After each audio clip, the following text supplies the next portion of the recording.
record this, and it will make it available on our website for anyone who couldn't be with us here tonight. And with that, I'm going to pass things to Janelle, who is going to introduce our speakers today. Oops. Hi, everyone. Can you hear me good? So my name is Janelle, and I'm the program coordinator for STEAC. For today's agenda, I'll begin by giving a brief intro to our guest speakers, followed by the guest speaker presentation, which will last roughly 30 minutes or so. And then we'll go ahead and close this webinar with a Q&A. So if everyone's okay with that, we'll go ahead and get started. So our two guest speakers today are Nick Taylor and Erica Chapman from CommuniCare Health Centers. So Nick Taylor is the Health Services Supervisor of Community Operations for CommuniCare Health Centers. He has a master's degree in healthcare administration and interprofessional leadership from UC San Francisco. Since 2021, he has provided operational oversight for CommuniCare's mobile medicine program. Before then, he supervised a wide variety of other programs from CommuniCare as well, including outreach event planning, COVID screening and response, sexual and reproductive health education, and the front office staff at CommuniCare's West Sacramento location. He believes healthcare is a human right and strives to lead and support healthcare workers in providing care to as many people as possible, especially in communities that are underserved. Erica Chapman is a behavioral health clinician for CommuniCare Health Center's mobile medicine team. She is currently earning her master's in social work from Smith College and studied psychology at St. Mary's College of California in undergrad. Erica has dedicated her career to working with vulnerable populations. While attending St. Mary's College of California, her love for serving marginalized communities was confirmed through many volunteer and intern experiences. Erica volunteered at Peer Health Exchange, teaching health classes to under-resourced high schools in the Bay Area. In 2016, she worked with Rainbow Community Center in Concord, California to create a transgender resource guide. During the summer, Erica volunteered at Camp Suzanne, an overnight camp for children whose mothers are incarcerated in Dublin, California correctional facility. Erica spent her last semester interning as a teacher's assistant at St. Mary's College in 2018. Erica worked at First Steps for Kids as a behavioral therapist for children with autism before working as a care coordinator at Newport Academy, a residential treatment facility for high-risk teens. Erica started at CommuniCare in 2020 as an intern for the Youth Services Program. Not long after, she was hired on as Youth and Family Specialist for Youth Opioid Response Program and as a counselor for the Cesar Chavez Alternative High School. A year later, she transitioned into the role of behavioral health clinician for the mobile medicine team. Through these opportunities, Erica's passion for work with underserved populations has grown immensely. So we thank Nick Taylor and Erica Chapman for representing CommuniCare Health Centers today here in this webinar. CommuniCare Health Centers and STEAC have been longtime partners, and most recently we have partnered to help bring food to homeless encampments around Yolo County, a program which we might hear more about today in this webinar. So without further notice, I'll go ahead and hand this off to Erica and Nick. Thank you. Thank you so much. We're very happy to be here. I think, Leanne, have you made me a host? I did just make you a host. You might want to unpin Janelle because I didn't, or spotlight her first, or she'll get to stay up there with you the whole time. Okay, fair enough. We won't make her do that. Okay. Okay, I will share my screen to start.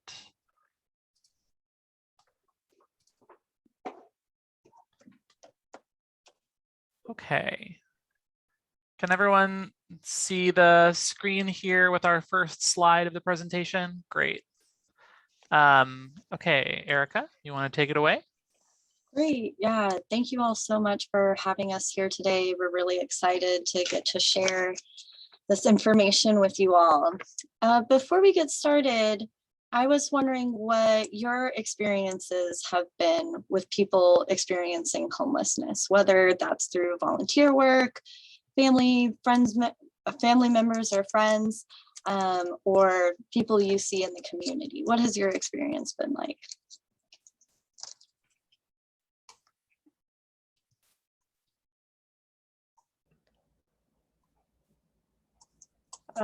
This is Deborah. I'm the food pantry manager, and my experience has just been previously in the community, but having been the food pantry manager, it's directly serving our homeless community that come to the pantry. So getting familiar with some of their needs, like do they have cooking, do they have refrigeration, and also learning, that some of their needs of like they can only take so much food at a particular time, or what I think some of us are learning that some have a lot of teeth issues, and so kind of learning what kind of foods are best for them. So that's kind of our experience from serving from the pantry. And we've really appreciated this partnership with you guys. When Leanne came to me in November and said, can we make some packs? We actually modeled the packs based on what we do for the kids pack program. Protein milk, canned tuna, cans of or pouches of tuna, beanie weenie, and things like that. It's very difficult to come up with a good pack where we don't have, the demand for cooking and refrigeration and that sort of thing, and can fit in a pack. At some point in this conversation, I would like to acknowledge the team that does do our packing. I don't know if that's okay to do maybe just now since I'm speaking. And they can, I would welcome them to join in.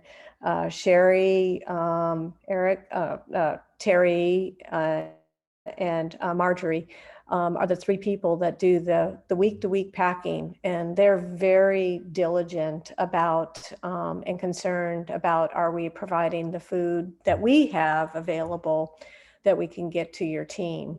And so at some point too, Eric, I'd hope that you'd share the story, a couple of the anecdotes that you might have, but I don't want to spill your spoiler alert on those. But anyhow, I'll stop there. Thank you.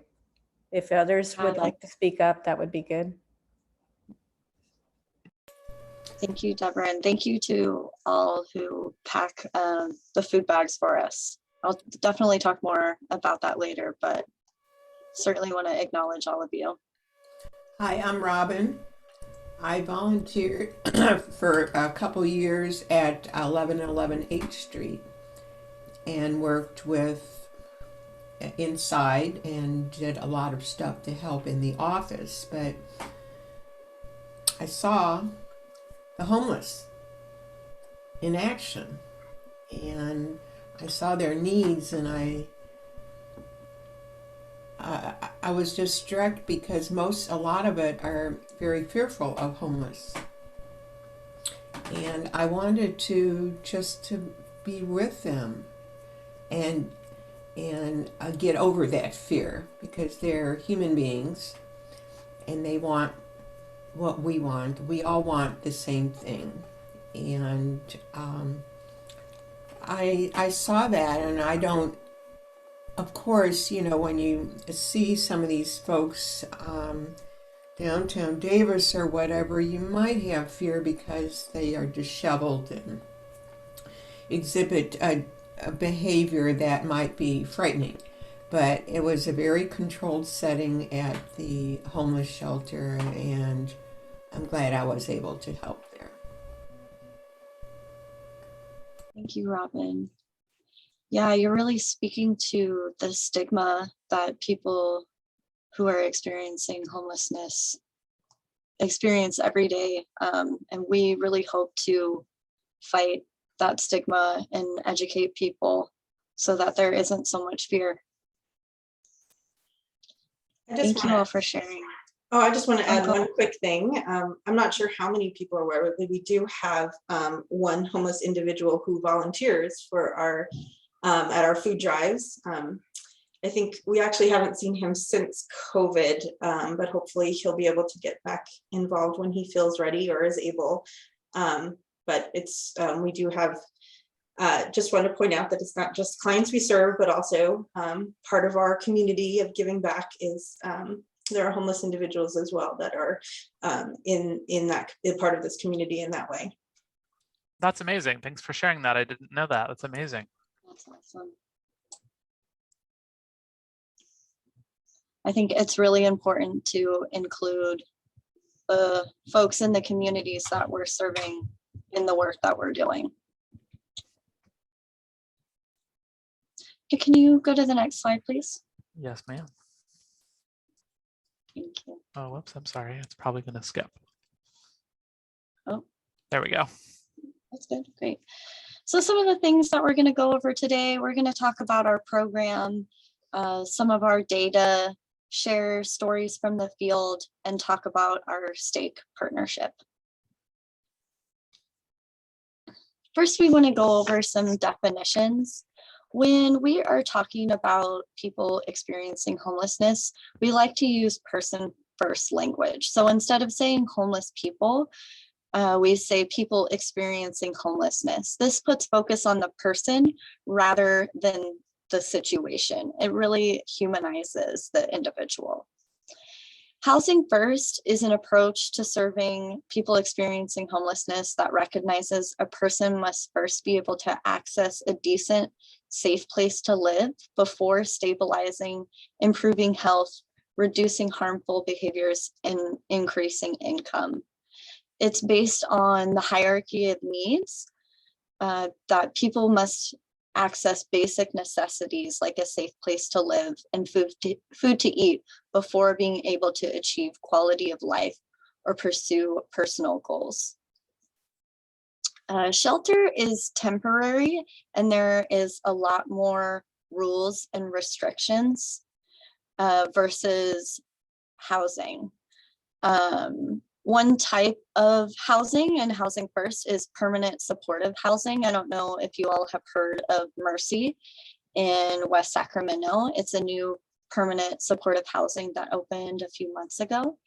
And it has low barriers for people to get into the program. And it's much more affordable with supportive services such as case management. Are you all familiar with Project Room Key or Project Home Key? Leanne says yes. Leanne says yes. Okay. So maybe some of you are and some of you aren't. Oh, but I see a head shake. So it's a little combo. Okay. I can't see anybody. Oh, that's probably because I'm a host. Sorry. Oh. I have special powers. None of those it looks like some of my teammates are in my cubicle getting some medical supplies for our clients. I'm doing a presentation for STEAC. It's okay. Doing a presentation? Yeah, right now. Congratulations. Thanks. Hello, STEAC. They say hi. This is the doctor on our team, and our other provider, Dr. Portnoy, Dr. Kim. Do you want to say hi? Thank you for the food. Yeah, we're very appreciative. So Project Home Key was started in response to COVID. People who are living outside and in shelters are particularly vulnerable to being exposed to and contracting COVID. Project Room Key was started to protect those living outside and reduce COVID positive numbers by paying for motels in Yolo County. It's mostly ended and given way to Project Home Key. The county has bought, and what Project Home Key is the county has bought motels to house folks. And there's staff like case managers on site in those programs as well. So I have another question for you all. What do you believe? Can you go back? Thanks. Sorry. What do you believe? That's okay. What do you believe are the main causes of homelessness?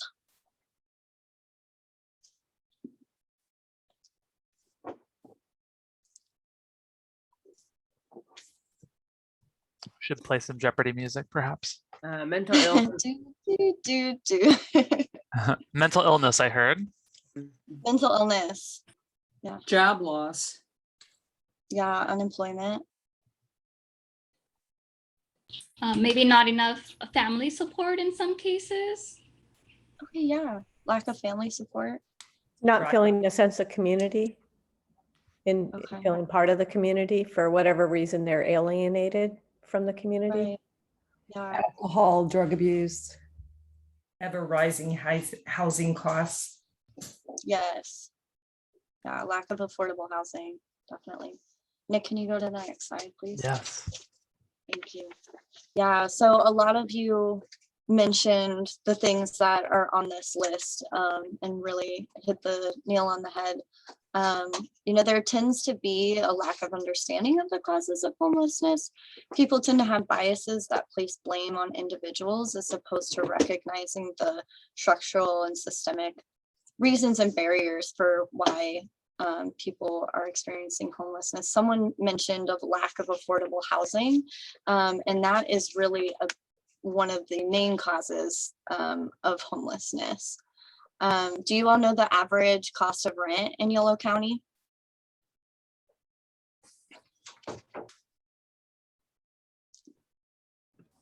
$1,200 maybe a month. $1,200.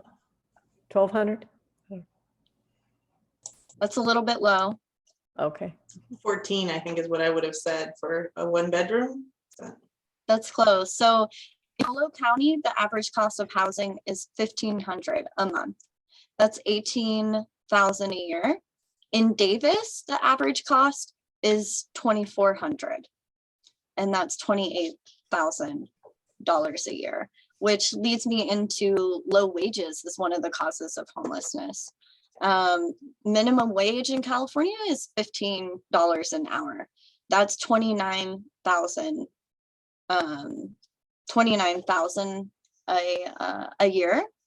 And so for someone who is making minimum wage, they will barely be able to afford housing in Yolo County and really not be able to afford housing in Davis. If for someone who has a family, they would need to decide between, am I going to pay my rent or am I going to pay for food or my medical needs? Someone mentioned mental illness and substance misuse. That is certainly a big cause. And really the lack of available services and access to services. The wait list for mental health services right now for the county, as well as private therapeutic services is a month. And the in-treatment substance use programs is 2 months long right now. So even for someone who is trying to access those services, it's really hard to get into.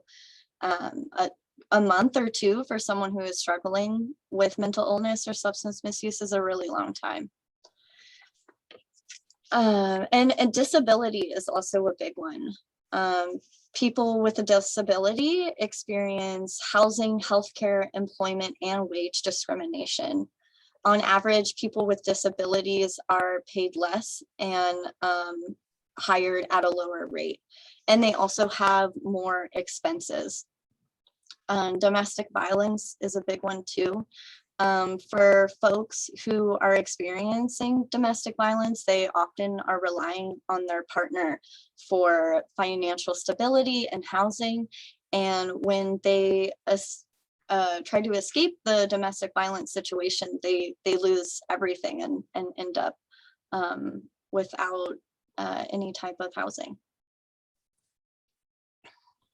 And please stop us at any point if you have any questions. All right.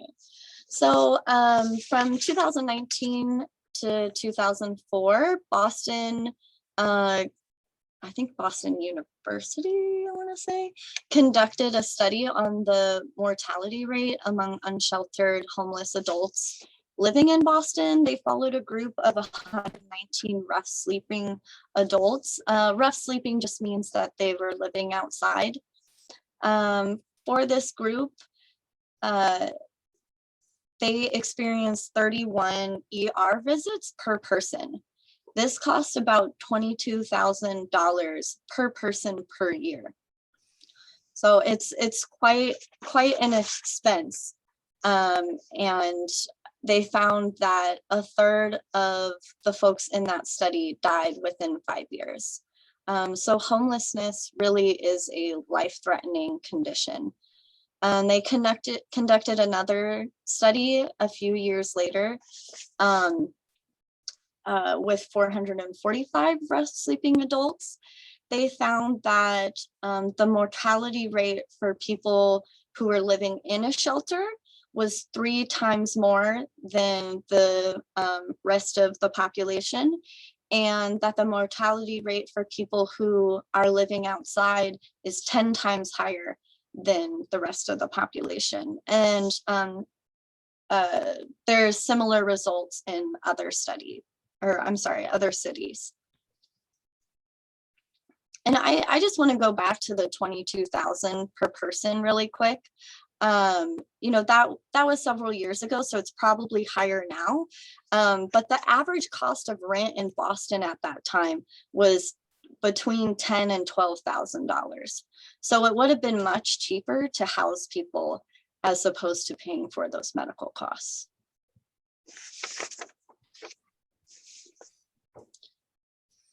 But what are some barriers to people who are experiencing homelessness receiving health care? There are structural as well as individual barriers. If a person does not have insurance, then they're not going to be able to pay for services. As we were talking earlier, there's a stigma against people who are experiencing homelessness within the medical system. They are often viewed and treated very differently. And this can lead to what we have under here in the individual barriers. If a person has a previous bad experience with the medical system, they're going to be a lot less likely to go back. For folks who are struggling with substance misuse or a mental illness, it can be hard to keep track of appointments. There can also be some paranoia, so folks may be fearful to go see a doctor. And some strategies for how we can combat these barriers is meeting people where they are at, both physically and emotionally. Letting this client set the pace for treatment, so not pushing for things that the client isn't ready for. Building trust over time is a really big one. Trauma-informed care, a harm reduction approach. So what that means is not necessarily going in with the hope that you may stop behaviors or it's really about like reframing the goal of treatment to reduce harm as opposed to stopping completely. And then motivational interviewing. And motivational interviewing is understanding where a client is at in their wanting to change, and meeting them where they're at based on whether they want to change a behavior or not.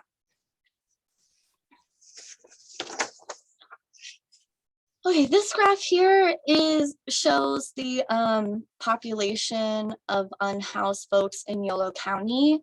As you can see, between 2017 and 2019, there was a really large spike in the number of people who are experiencing homelessness in Yolo County. Since 2019 and COVID, they haven't been able to do another count until this year. Nick, I saw you unmuted. Did you have something else that you wanted to say? No, sorry. This whole time? Okay. Since COVID, they haven't been able to do another count until February of this year. They did a point in time count, which mobile medicine did participate in. And what this is volunteers go out into the community and count the number of people who are living outside on one specific night of the year. And we have not gotten the results for that yet, but I would be really curious to see how the numbers have changed since 2019. One other thing that I'll just briefly say about the what's called the point in time count is not only is it only one day per year that is used, but it's also typically in winter. So it's typically in January. This year they pushed it back slightly to when was that? March? February, thank you. So really still winter. And as you can imagine, there's, you know, it was really cold when we went out. And as you can imagine, there's going to be fewer people when you're literally just visually looking for people on the street than if we had gone out in, say, July or August. So there's a lot of limitations in data of just counting homeless populations. So just bear that in mind when you see these sort of numbers. It is extremely prone to human error.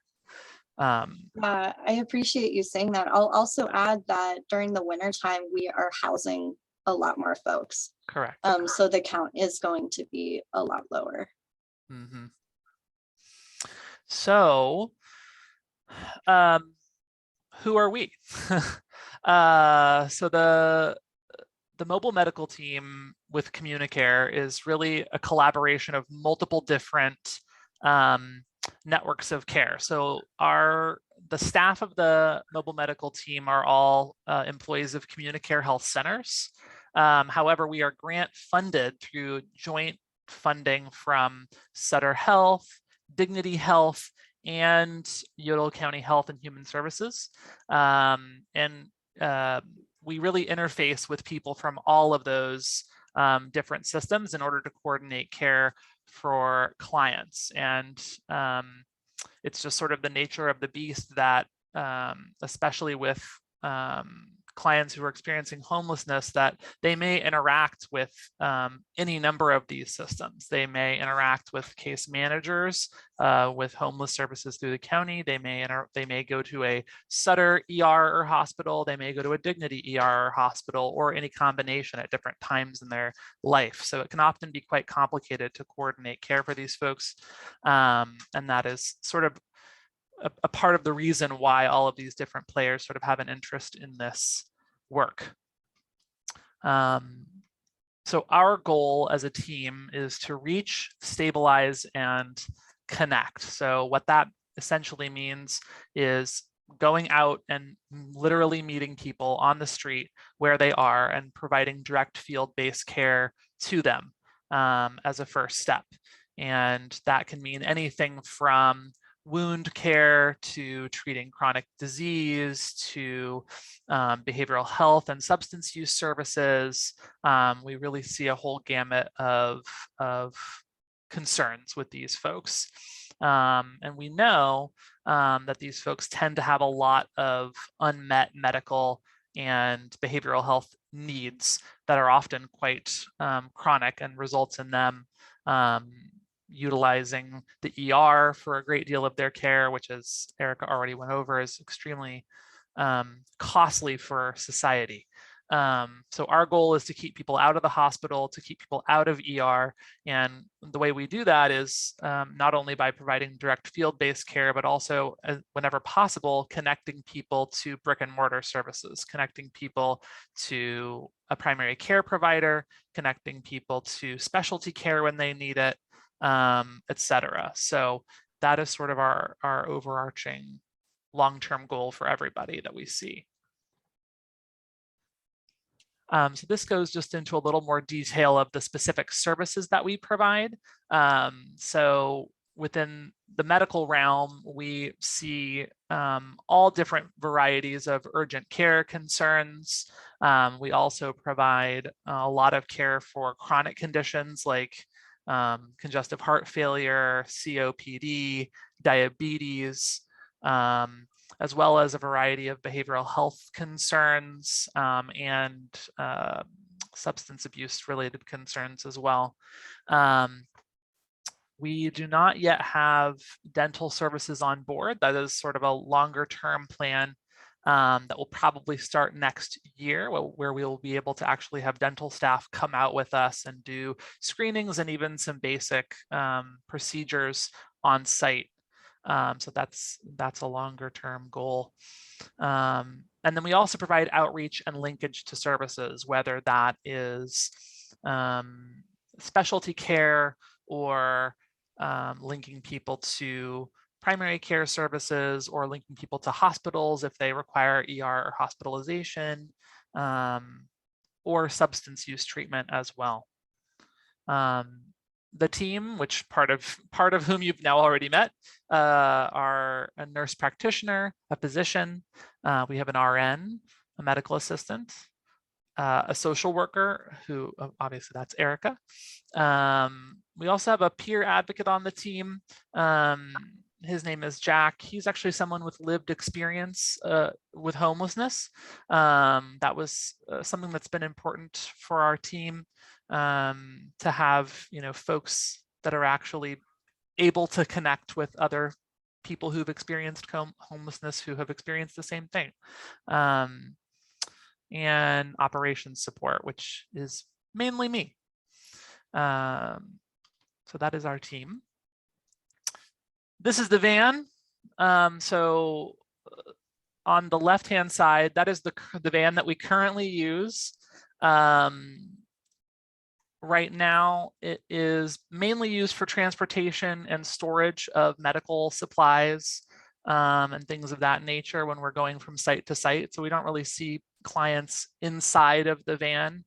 The long-term goal, which is on the right, probably about a year from now, we have some additional grant funding to actually have a large sort of 40-foot RV style true mobile medical van, in which will be 2 exam rooms, fully outfitted for both medical and dental services, as well as phlebotomy and whatever else we need to do on site for folks. So that's kind of the long-term goal. We have officially accepted a bid from a vendor, and so they're now officially starting construction from the ground up of our new vehicle, and it's going to take about a year for it to get here from North Carolina. So we're very excited for that. So the next couple of slides are just a little bit of data to give you a sort of overview snapshot of the care we've given recently. So this is from our second quarter of data from the first 3 months of 2022. We saw 289 unique patients. 68 of those visits were for COVID or COVID exposure. We also do quite a few TB screenings. One of the requirements for a lot of longer term housing programs is that people have to demonstrate that they are negative on a TB screen. So that's something that we've provided for quite a few people recently. 40 visits for blood pressure management. And then our behavioral health staff saw 49 patients either for substance use disorder or other behavioral health related reasons.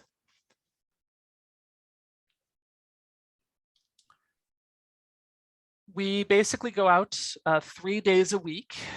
So on Mondays, we're in Woodland. On Tuesdays, we're in Davis. And on Thursdays, we're in West Sacramento. That's why you were seeing the staff coming back from their rounds in West Sacramento back to our Salute Clinic in West Sac, where Erica is and where I am. As you can see here, this is just again, a broad overview so that you can get a sense of visits by rough location.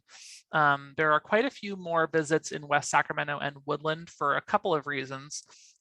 West Sacramento is the main site that we visit on a weekly basis that has Project Room Key and Home Key motels, which Erica sort of outlined earlier. And so we have quite a few clients that we have regularly established a connection with there, who we see every Thursday. And then in Woodland, the main place where we go is the homeless shelter, Fourth and Hope. And so there's quite a few clients out there. So that's one of the main, those are the main reasons why you see quite a few more visits in West Sacramento and Woodland as opposed to Davis.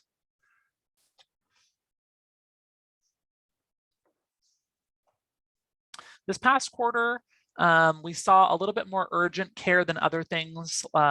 This really varied quite a bit from our first quarter last year, where urgent care and chronic care were much more equal. I think one of the main reasons why urgent care was so much larger this quarter was because we saw quite a few people for COVID or other flu and respiratory type stuff during the wintertime.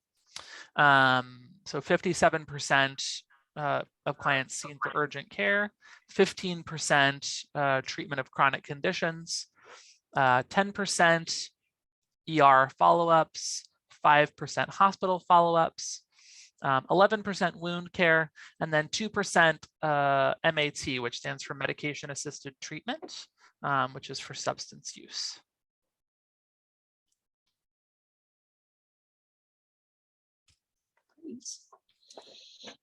So in September of last year, the behavioral health component was added to the mobile medicine team, and that consists of the behavioral health clinician, which is me, and the peer support advocate that Nick mentioned earlier, Jack, who has lived experience, so he is able to connect with clients on a really personal level. He also provides substance use treatment as well as case management. And some of the things that I do in my role is provide short-term mental health support while linking clients to long-term mental health services. I also do crisis treatment as well.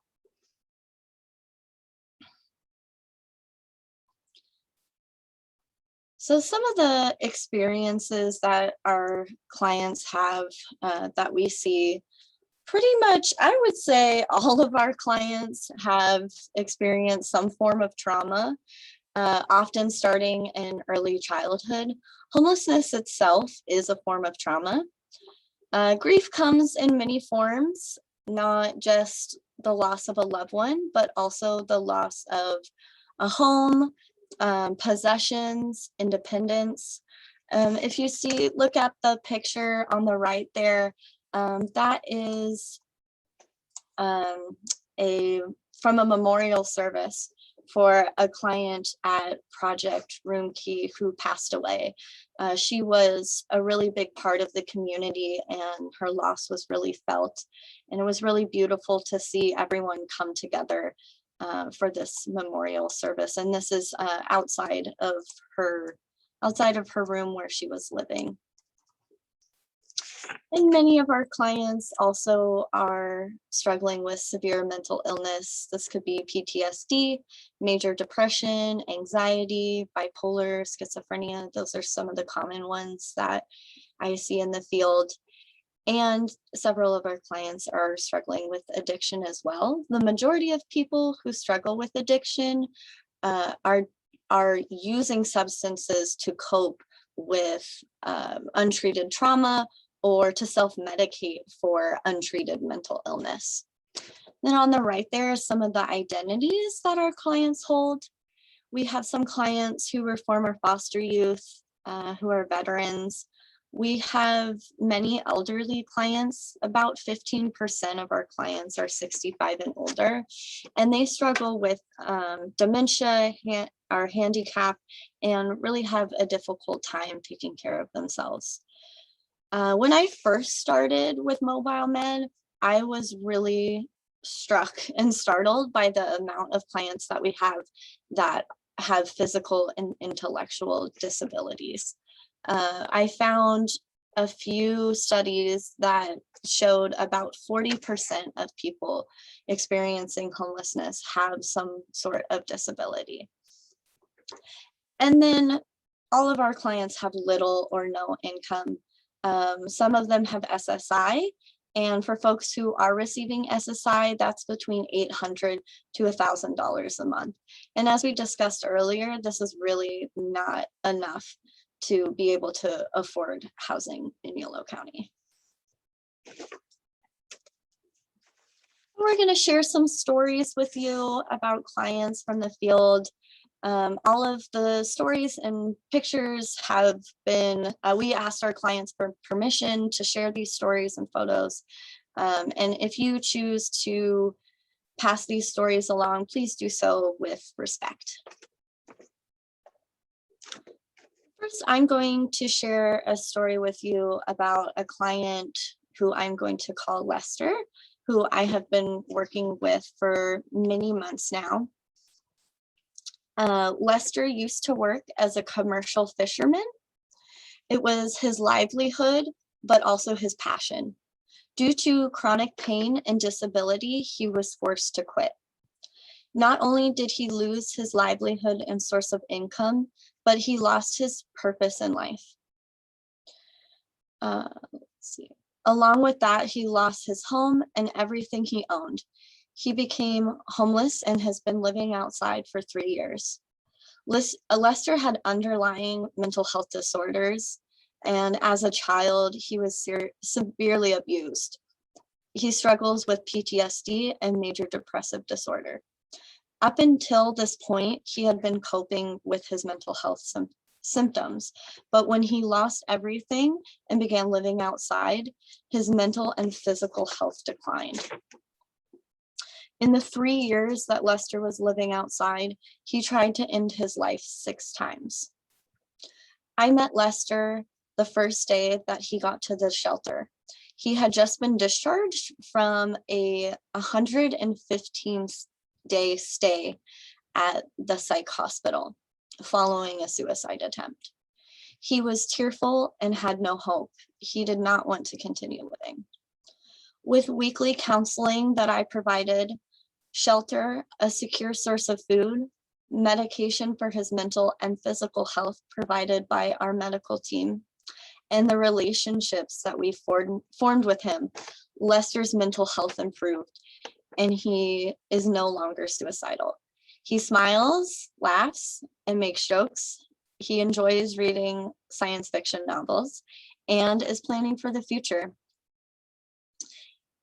With his mental health stabilized and through a lot of trust building and motivational interviewing, I have connected Lester with primary care and long-term mental health services.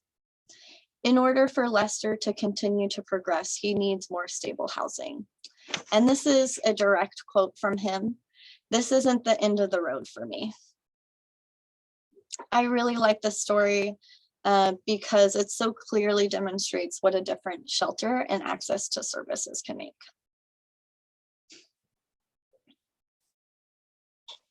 You can go to the next slide, Nick. Thanks for sharing that. So I'm going to share a story about a woman we're calling Lucy. Lucy is a favorite of the team, I've been told, particularly Dr. Kim.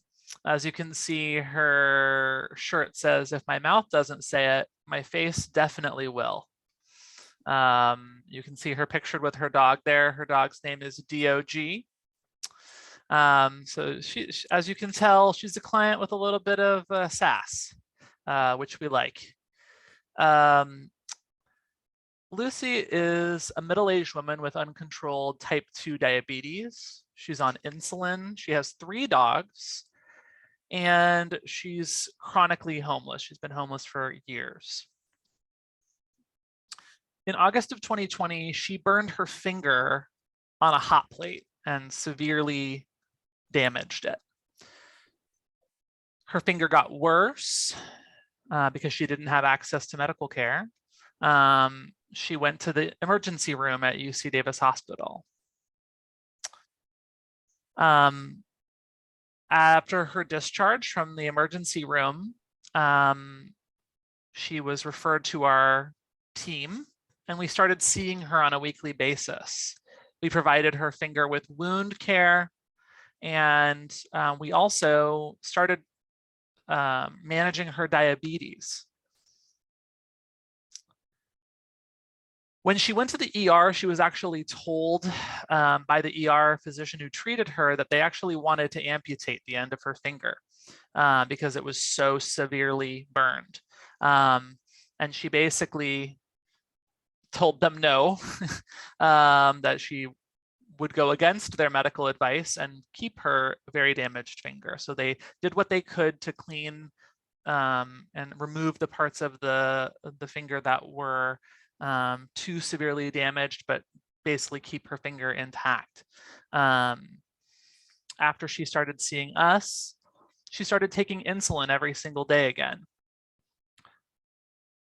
I'm going to show you a series of photos. If any of you get squeamish about photos featuring blood or wounds, it's a little bit graphic, so this is a fair warning to you.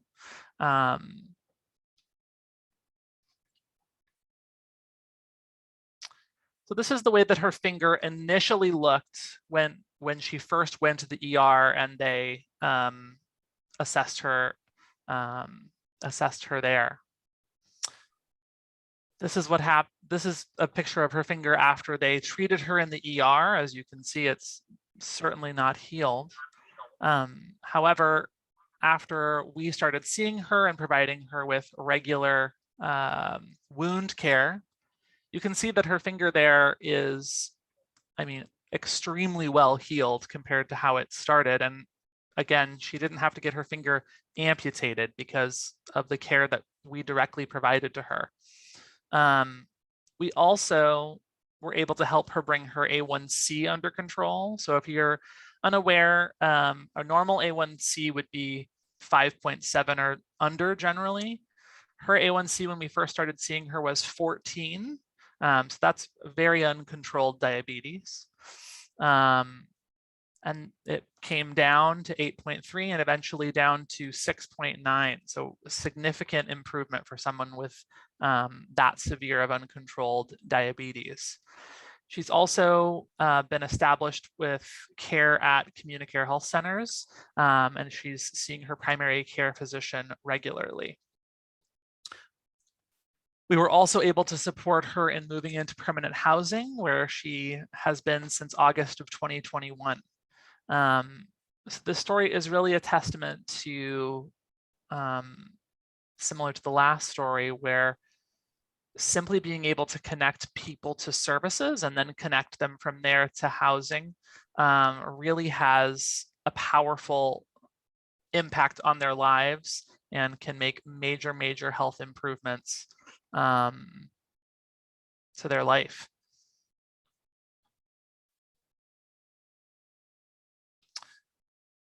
So how do you refer people to our team? We actually have two different lines. For patients, we have a line that is a self-referral line. So a patient doesn't need a referral. They can call us anytime. This is a non-emergency voicemail, which we check every single day. The number is listed there. It does have an extension, 1234. For folks like yourself who are doing, providing services in the community, if you are seeing a client and you would like to help facilitate a referral for them, you're welcome to do so. And you can call our referral warm line. The number is listed there. You're also welcome to email us if that's easier for you. That's our team email. Again, we check our email certainly every day. The referral warm line is actually open to any providers in the community, such as hospitals, ERs, things like this. So it rings to multiple people's cell phones, and even on weekends and evenings, where usually somebody is answering that line. So it's pretty regularly answered if you call it.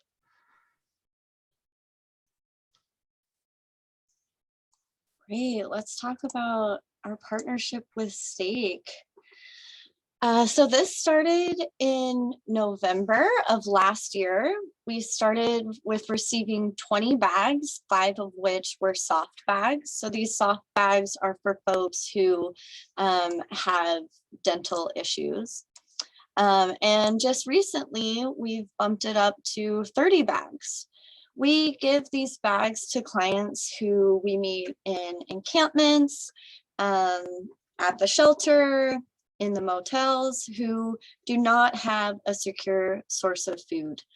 It allows us to build trust and rapport with clients, and having food improves physical and mental health. The bags go very quickly each week.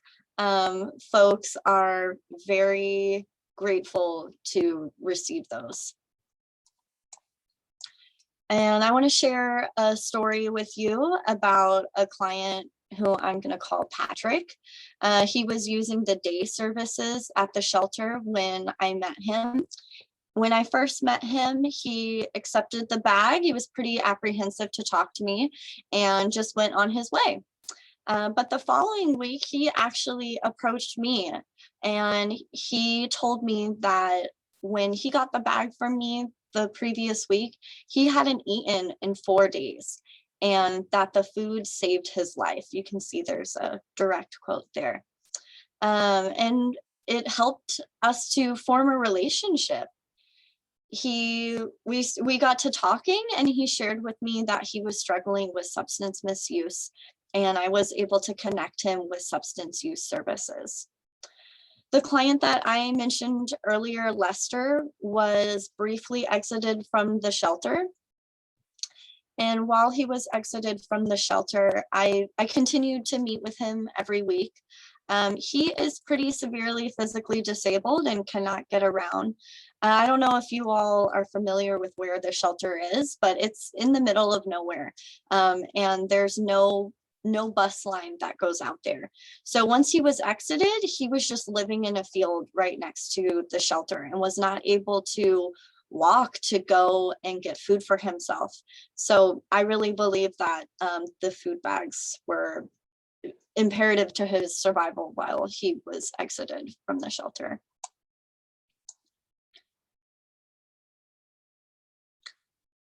But what can you all do for clients who are coming in to STEAC and struggling with mental health situations? So I've outlined 2 different potential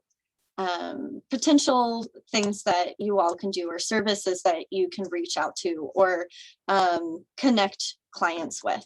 One of them being the Navigation Center. This is a CommuniCare program that works with the county. And what they do is provide mental health assessments for the county and link clients to long-term mental health services.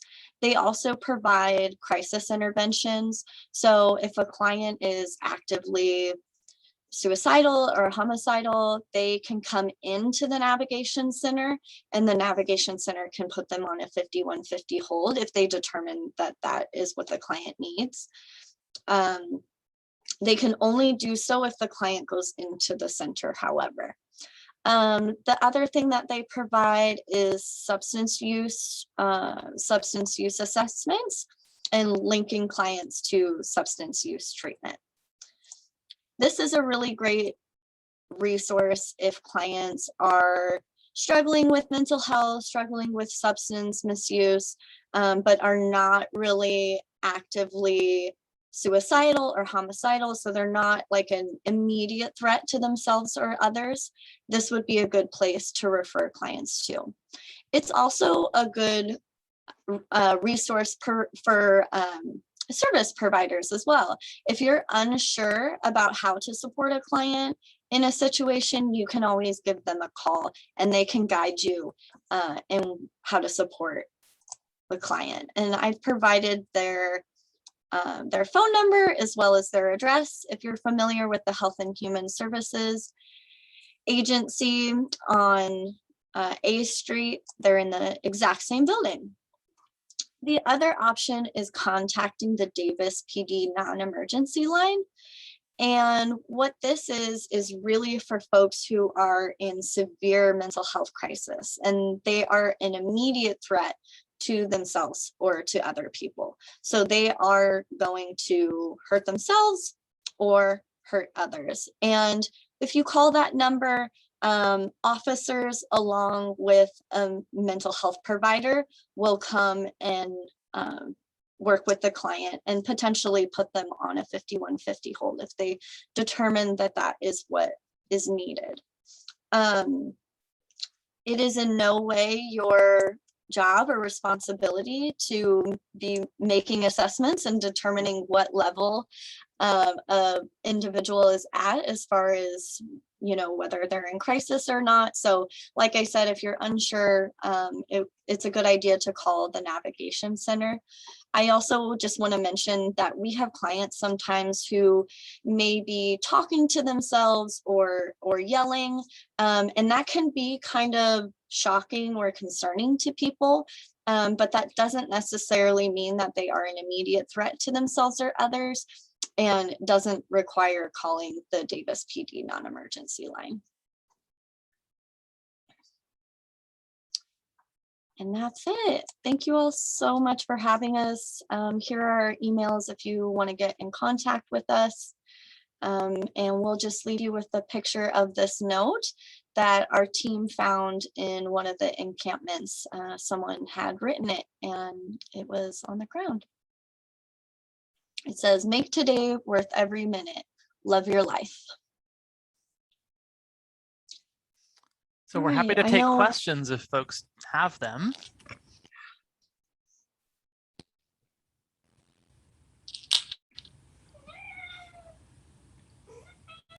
I don't have a question. This is Kim Eichhorn, but I just want to say thank you for the amazing work that you do, and just for educating us about kind of humanizing some of these stories. I think it's been really helpful for me. Thank you for saying that. We appreciate the work that you all do. You know, this is, it takes a village, as they say. And, you know, I think the more that we strengthen our connections as community agencies serving these folks, I think better outcomes for these people will be. So thank you. Mead. Yeah, I have a quick question just about your referral process. You mentioned from, say, from an ER, it might be referred to you.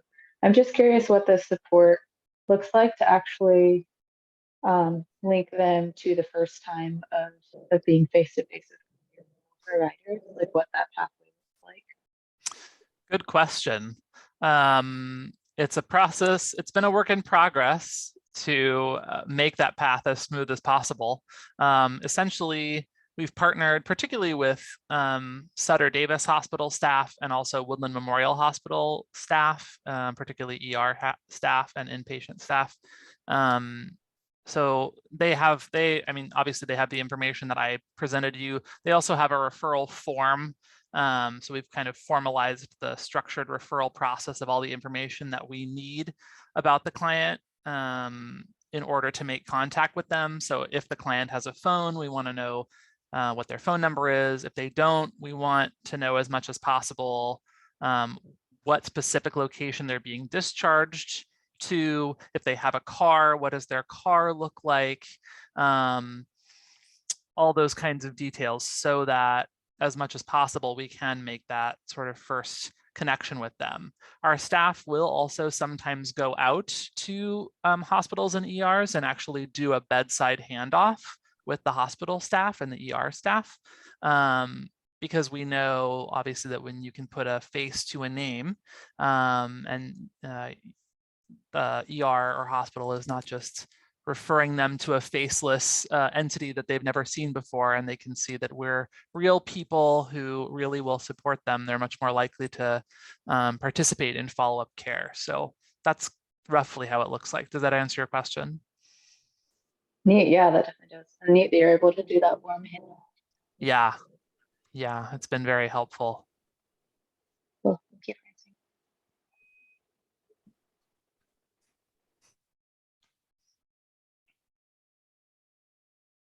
It's helpful too, because a lot of these people, especially when they're admitted to the ER, or admitted, I should say, when they visit the ER or admitted to the hospital, a lot of these folks are sort of in a gray area clinically, where it's not clear if they should be discharged to the street or if they should be discharged to a skilled nursing facility, or if they need rehab for addiction, or, you know, these can be very complicated, medically complicated cases. And so it's really helpful when care providers and other parts of the system can collaborate with us and talk to us about what's going on with the client before they just discharge them to the street, which often happens with unhoused folks. And then they're sort of left out to dry. So we're really trying hard for that not to happen, and to make sure that, you know, the best possible care plan is being done for what that client's needs are clinically.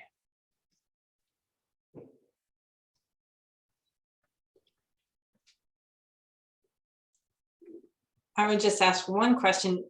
In the area of homelessness, what would you advocate for most right now? I know, is it more shelter beds? Is it more prevention out there, more mental health support? I'm always curious what you think from your perspective would really support your work or support the people who are experiencing homelessness the most. I have thoughts. I'm curious if Erica has thoughts. The most glaring and obvious thing to me would be just more affordable housing. The Section 8 vouchers right now are all being used up. Folks who are renting really don't want to rent to Section 8.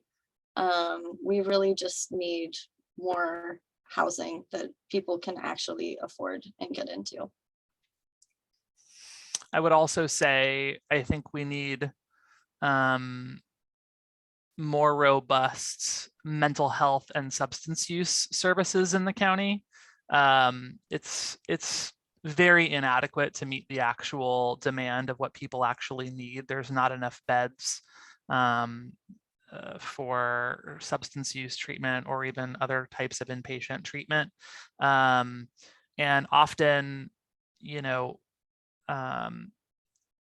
care for people is very disjointed. And so I think, I don't know that there's necessarily one magic pill to fix that, but if we could find a way to better integrate different levels of care, I think that would go a long way to helping to support a lot of these people who often fall between the cracks whenever there's, you know, any hiccup in communication between different care providers, and also just literally having the services available to them.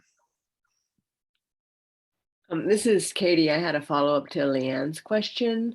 So what % of the people you helped are in need because of lack of affordable housing? Do you have a rough idea on that?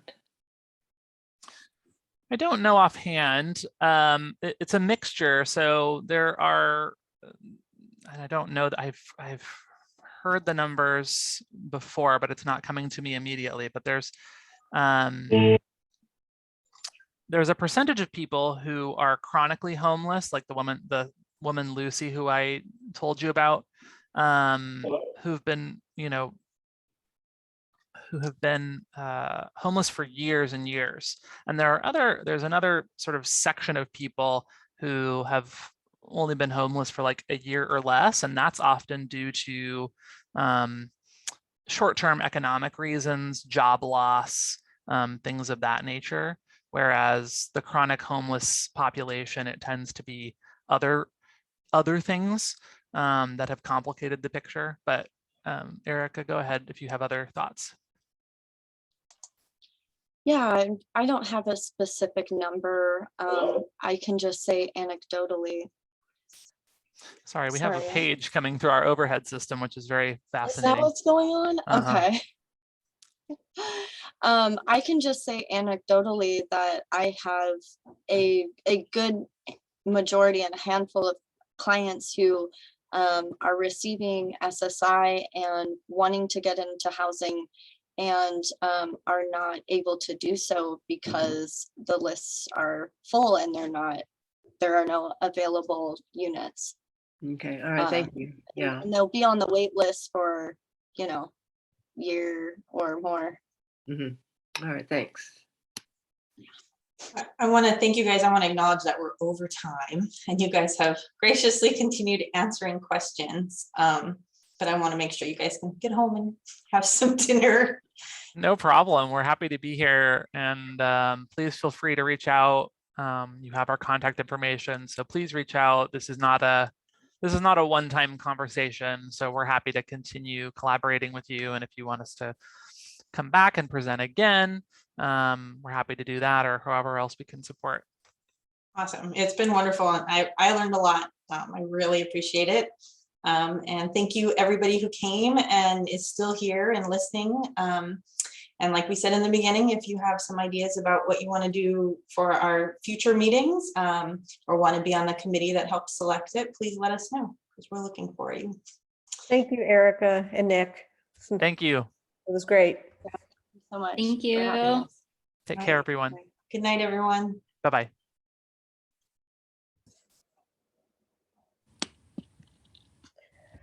Maybe.